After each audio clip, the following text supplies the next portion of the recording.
first just tell us what made you speak out. What was it? I mean, I think it just, at the end of the day, has so much more to do with right now. And this honestly probably won't affect Blair and playing on my team at this time, but it has to do with the generations of girls coming through wanting to play Division I sports and making that change for them so they don't ever have to go through this. And I think that's the biggest push factor of why I felt so inspired to want to join this lawsuit. You are so spot on, and you really are brave. I didn't expect to play this ad this high up in our interview, but I'm going to. Our friend Jennifer Say has this XXXY Athletics brand. She used to help run Levi's, and she got basically forced out of there because she didn't want COVID lockdowns and schools not letting kids in. So now she's opened up this brand that is meant to support women like you, who are just trying to play sports on a fair, equal playing field. And she dropped this ad, which is a Dear Nike ad. The point of the ad, which I'm going to play, is that Nike is not standing up for women. The NCAA is not standing up for women. Your school is not standing up for women. And amazingly, it takes somebody like you, Brooke. It takes an actual woman who's affected by their cowardice to make change. Here's the Nike ad. Dear Nike. Dear Nike. Dear Nike. Why won't you stand up for me? Why won't you stand up for me? Why won't you? Why do you claim to support women and girls? Yet when we need you most, you remain silent. Today, males are claiming our identity, our sports, our spaces. Men and boys are stealing opportunities, medals, trophies, and our future. And it's not fair or just. In fact, it's often dangerous. Yet you refuse to use your platform to stand up. You say you're for social justice and progress. So why do you allow men's rights to come before ours? See, with a big platform comes an even bigger responsibility. You have a chance to do the right thing, not just do the easy thing. So we're asking you, Nike. So we're asking you, Nike. So we're asking you, Nike. As the biggest voice in all of sports. Will you stand up for me? Will you stand up for me? Will you stand up for me? Will you stand up for me? Will you? Will you? Will you just do it? Hashtag Save Women's Sports, XXXY Athletics. Amazing, very moving. And so far the answer from Nike has been no, in the form of silence. But Brooke, you're doing it. And you're doing it while you have skin in the game. You're on this team with this male, pretending to be female. Everyone is against you. So walk us through how this first happened to you, because I understand you transferred into San Jose. Yes. Yeah, so I went into the transfer portal going into my junior year, and I just wanted to go somewhere where I could find love for the game again, just be happy doing what I've always wanted to do, and got recruited by San Jose State, and it was never brought to my knowledge that there was a male on the team. Obviously, there would have been no way that I would have came here if I had known that. And so they recruited me. Everything seemed great. And I also got recruited in the summer, so I only got to meet two of the girls on the team at the time that just happened to be on campus while I was taking my visit. So I didn't really know anyone on the team until I got here. And then they also, being a transfer athlete, recommended that one of our group of girls that are on the team had an open room and that I move in with them because it would be good to help me bond and get to know some of the girls on the team. And I was like, that sounds amazing. Like, I would love to do that. So I move in, and it's with three of my teammates. And come to find out, one of those teammates is Blair, who I did not know was a male. So I'm not only on the team with a man, but also was unknowingly living with one. Wow. No one told you that Blair was a biological man, was a male, before you moved in? No.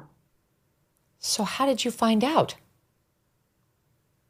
So I was here for about 2.5 months and nothing was said. And then I went to a food truck with one of my teammates and two of the men's basketball players at San Jose State. And I kind of overheard them talking while we were waiting for our food, talking about Blair being a man. And I kind of turned around and I was like, what are y'all talking about? And they were like, you don't know? And I was like, what are you talking about? And that's when everything kind of unfolded for me, and they told me what they knew, but still it was nowhere out in the open. No one talked about it. It was all just whispers behind closed doors. It was never addressed. So I went through a whole stage of like denial, because I mean, just with the way I was raised, I'm not second guessing if someone is the gender that they're telling me they are. So, and I've never had to deal with this before. So it was just a whole like mind game of trying to figure out how to deal with this on your own. Again, this was not talked about by anyone. So when I found this out, it's not like I went to practice and was able to talk about it with my coaches and have someone to go to about this. It was just a situation in the back of my head where our teammates who were figuring it out slowly were able to talk about it with each other, but there was nothing we could do about it. Is Blair, we showed the picture there, is Blair like tall, physically imposing? Describe Blair. Blair's about 6'1". Oh, wow. Definitely the most muscular person on our team by far. So, I mean, do we know whether Blair went through male puberty? I could not tell you. I'm not sure. We don't know when Blair, quote, transitioned or attempted to start looking like a woman? I couldn't give you an exact age. I just know it was young. And I want to say around 13, 12 years old. But again, I haven't sat down with Blair and asked these questions. Yeah. It doesn't look like Blair's willing to have this conversation. So we don't know whether Blair's been through male puberty. Certainly the height would suggest maybe, though there can be tall girls, especially in volleyball too. Not that Blair's a girl. He's not. He's a man. So you find this out, and now you're living with Blair. And is it true, too, that you had actually shared a room with Blair from time to time, like on the road, was it, for games? Yes. Yeah, so when we have travel trips, there's 2 girls to a room usually, and your coaches just give you anyone on the team, and they usually switch it up with people that they know you're not as close with so that you can get to know different people on the team.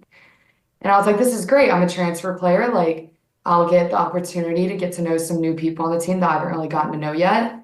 And then I noticed as time went on that I just kept getting roomed with Blair, which I found very odd because everyone else on the team was getting switched around. Again, I'm a new person on the team. I wasn't going to sit and ask questions or cause trouble just because I do what I'm told, and that's just, it is what it is. At the time, I had no reason to question what anyone was doing and who I was rooming with. And then come to find out later, they asked Blair who he was comfortable rooming with on away trips. And apparently there was a selected few of us that were on that list, and I was one of them. Wow, without any disclosure whatsoever. So did you get along with Blair? What kind of a person is Blair? That's what the hardest part was, is because I did get along with Blair before finding all of this out.